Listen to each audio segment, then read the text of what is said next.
Hey everyone, Ivy Gaming here, and today we're playing Dragonheir, Silent Gods. For today's video, we're going to take a look at all of the heroes that classify under the fire element. Alrighty, so I wanted to do a overview video for those of you that are interested in Dragonheir and want to get a deeper look at what all of the characters look like, what are their skills, how are things going to synergize, and I'm going to try my best to quickly show everything and quickly read through at least the brief statements of the skills so you guys can get an idea and start getting some fun team compositions in your head for the game and maybe decide who your favorite characters are going to be. I am going to have a video on all of the elements. This little clip will be inserted to all of them, so if you haven't already noticed, I do have one for each element. We do have fire, ice, necrotic, radiant, lightning, and poison. So if I haven't posted one of those videos yet, well, they should be coming after this, so stay tuned. And I think this is just a fun way for you guys to get a preview of the game and the visuals. The graphics are beautiful, and I mean, what's the most important part, right? What do these characters actually do? Alright, so we're gonna start with the fire element. First thing I'm gonna do is take a click on this element here, and you can look at the synergies between the elements in this game. They call it alignment. So fire and poison. Special effects can be activated by deploying heroes of the specified element. Increase attack and increase defense by 20% if you have 3 heroes in the team that match either one of those, or if all 5 heroes are either poison or fire, increase fire and poison damage by 15% as well, which I think is going to actually have a pretty big impact. So let's go ahead and take a look at our fire heroes. So I'm going to start with the lower rarity, and we're going to quickly go through and look at their skills. These are all, I have everyone that's currently available during this moment of beta access. Obviously some new heroes could come out for future betas or for global or that amazing Dungeons and Dragons collab, but for now this is what's here. So first off, we have so this is the confusing part. Their names are like the top, and the bigger word is like their title. So this is Bigos. Oh god, I'm gonna have to pronounce all these. I'm going to be terrible. But there's this cool goblin, amazing visuals. I'm gonna do 360 spins for everybody so you could really see the visuals. They did an amazing job. He's honestly one of my favorite looking characters. Alright, passive. After every 3 basic attacks, the next basic attack has a 100% chance to inflict 1 stack of burn status on the target.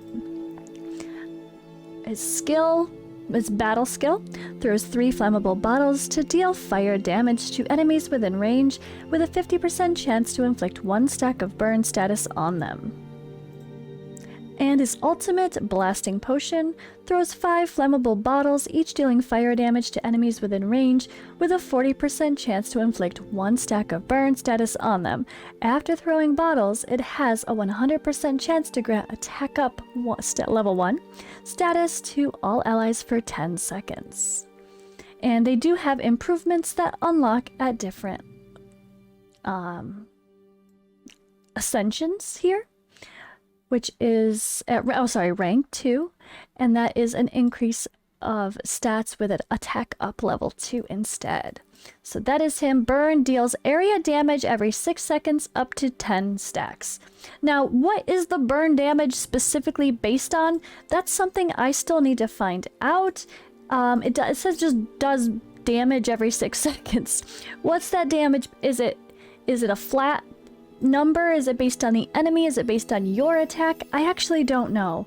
So as of this moment of recording this video, I don't know that. That's something I put in the notes that I think they need to clarify on their little tooltip here, so we know how to properly build these burn champions. But at any rate, it's fine. Let's just continue and take a look, and I'm sure the intent is to have burn be an interesting damage over time effect. So we have Arasis.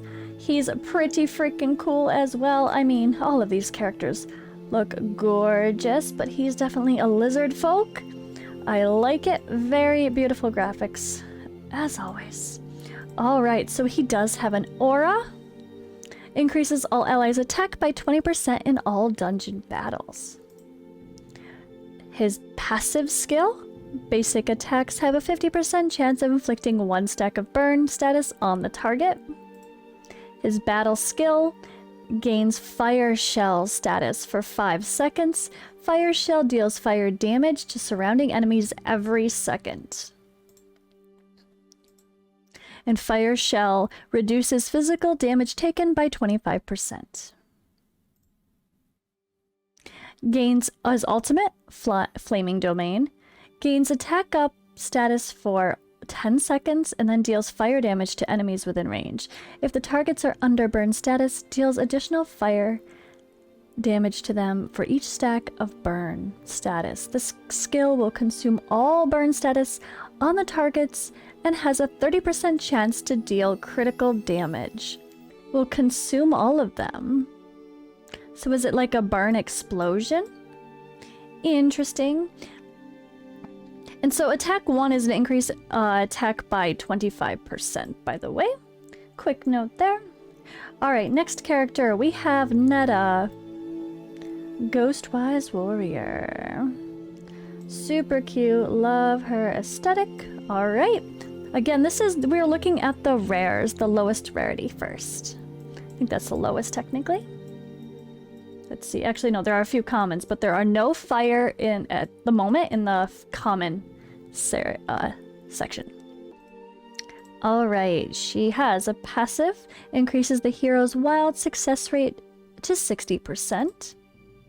Wild unleashes a fireball, dealing fire damage to the enemy. So let's describe this battle skill better. Wild performs a check upon casted skill with a basic success rate of 60%. If passed, deals 120% damage and healing effect. Fail, deals 95% damage and healing effect. Interesting. So this wild is wild. But this is where the die chances come into play, where literally the roll of the dice is going to determine how great your attacks can be sometimes. It's pretty cool. Alright, in the ultimate Sunburst, Wild is going to be a part of this as well. Unleashes a giant fireball, dealing fire damage to the enemy, with a 75% chance of inflicting defense penalty 1 status on them for 10 seconds. And we can book up their chances of all these skills, recharge times, and initial recharges as well. Of course, defense penalty being a reduced defense by 30% for 1.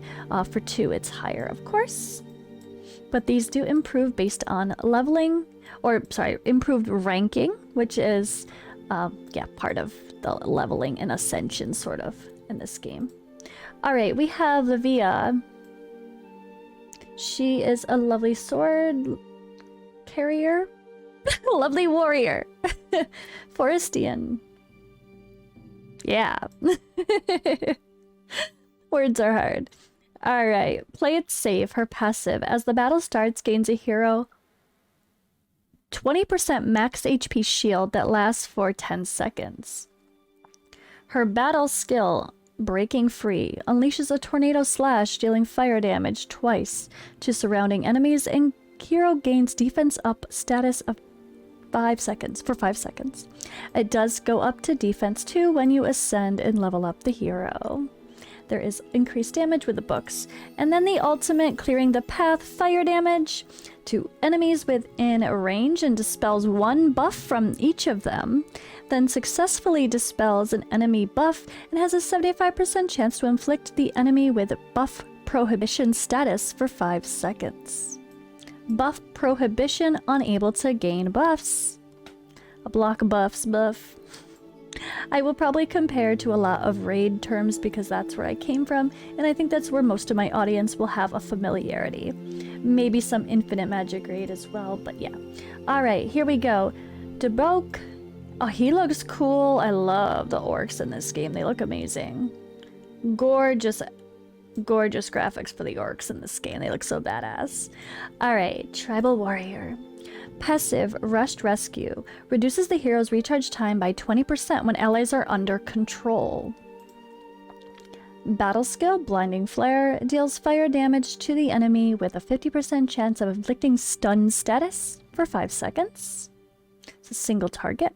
Stun prevents the target from launching basic attacks or casting skills. And the ultimate, Warming Fire, dispels 1 control from allies within range. And then when ranked up, he also grants a 20% max HP shield to allies within range for 10 seconds and dispels 1 control buff from them. So he's got a cleanse and a shield when he's ascended. That's great. That sounds really good for a rare. I like it. Yeah, this is just rare. Okay.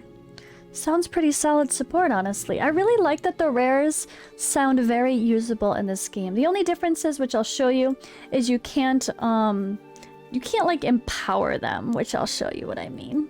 But I'll use the term empower. Alright, let's go up to now the epics that are fire. So you actually can change the element of your adventurer. When you start the game, you can change if she's fire. I can't remember what all of them are. I'll have to go look.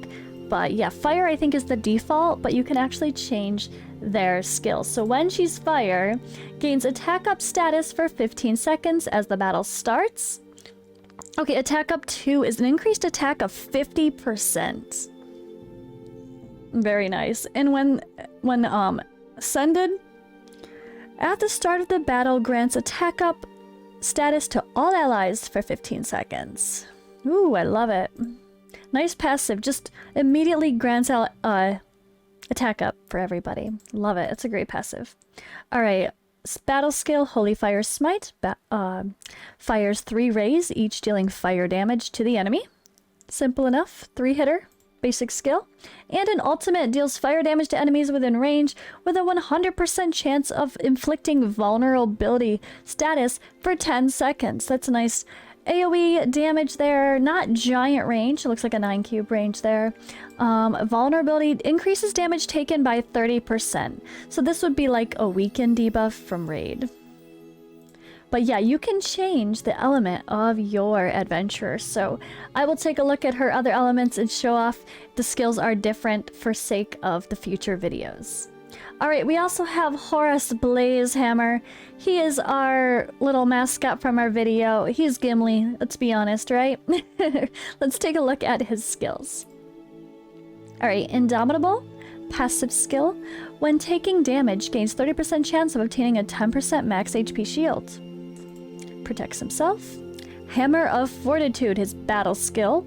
Hurls the Warhammer forward to deal fire damage to enemies within range. The Warhammer will return it once it reaches max distance, dealing fire damage to enemies along the path again. That's really cool. I like it, like a boomerang.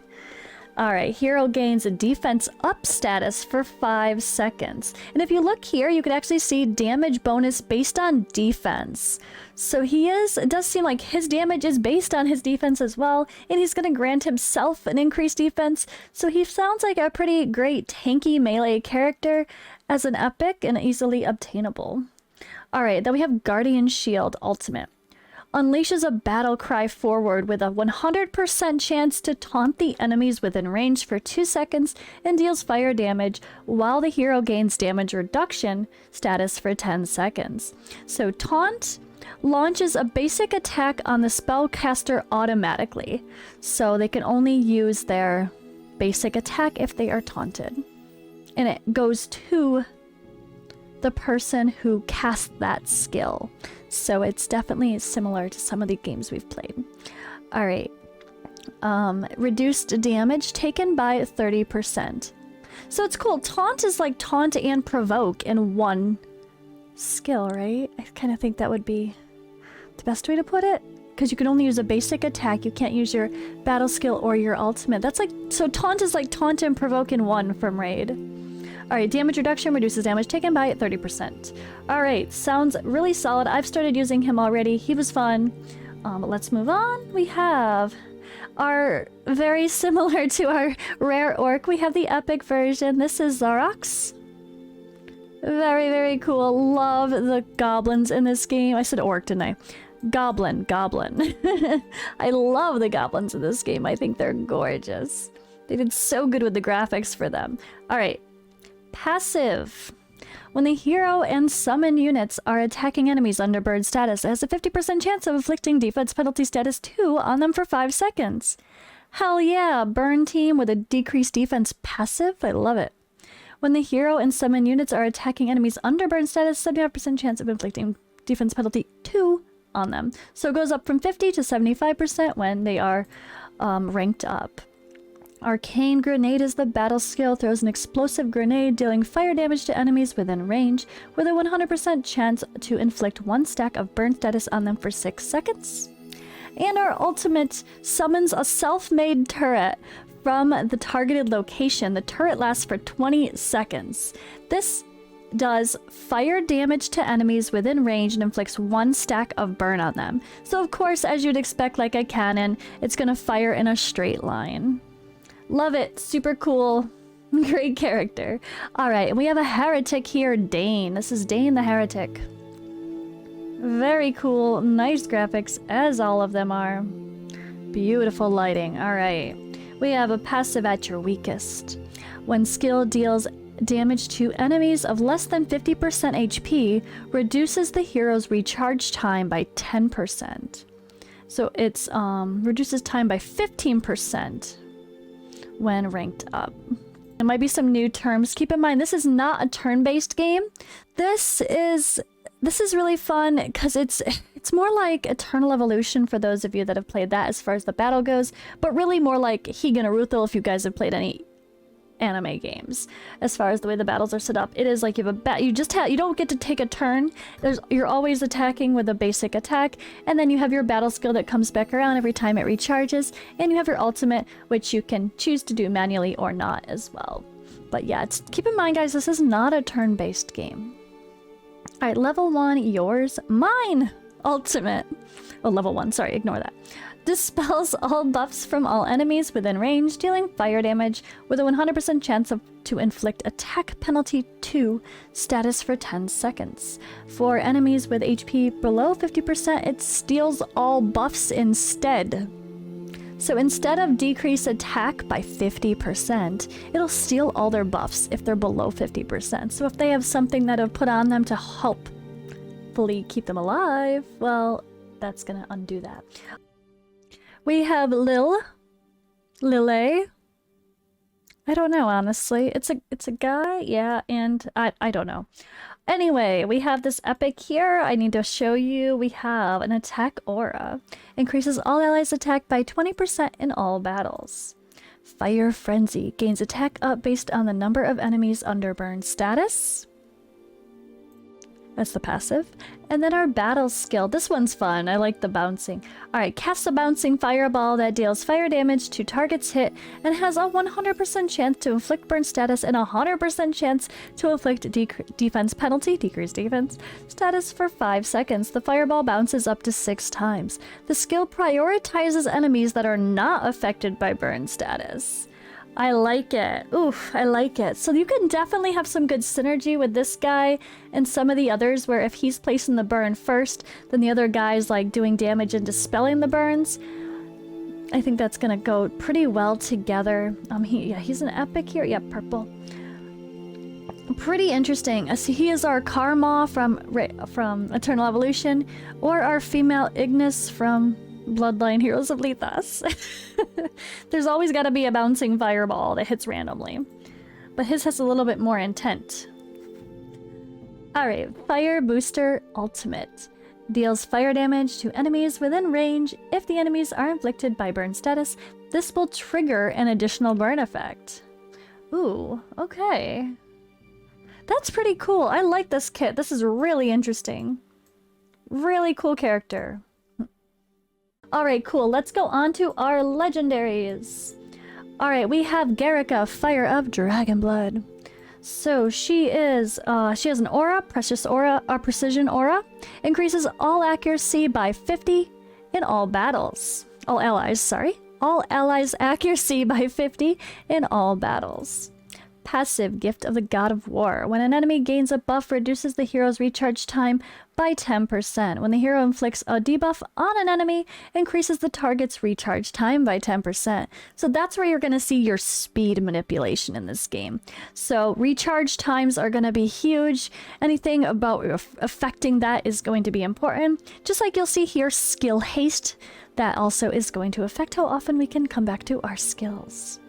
Alright, deals fire damage to enemies within range. This is the battle skill, Searing Smite, with a 100% chance of inflicting an accuracy penalty status for 5 seconds. So that is a reduction of accuracy by 50%.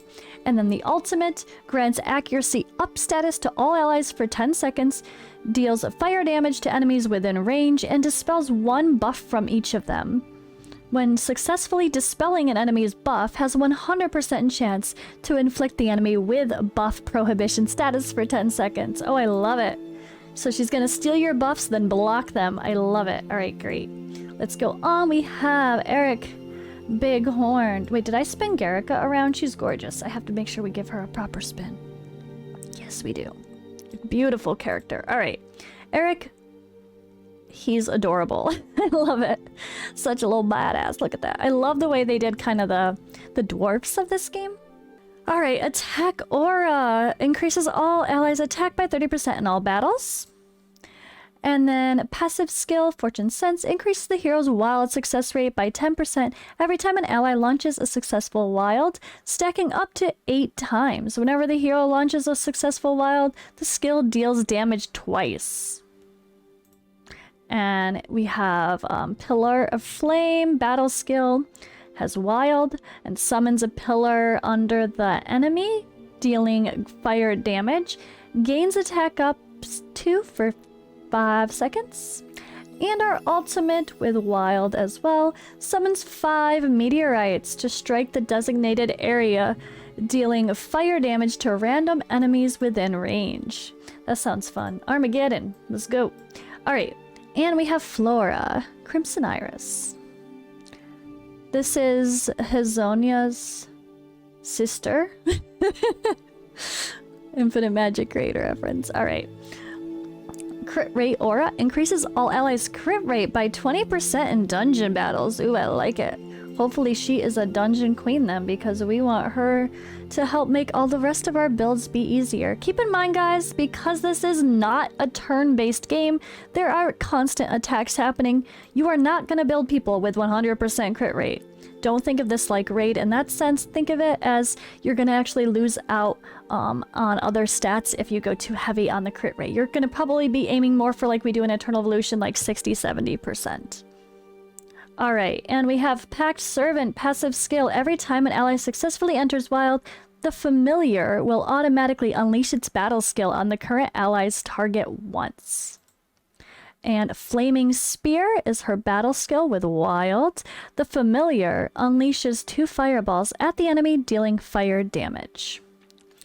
And our ultimate wild creates a fire whirlpool around the target, dealing fire damage with 100% chance to inflict defense penalty 2 for status for 10 seconds. The fire whirlpool lasts for 10 seconds while the whirlpool is active.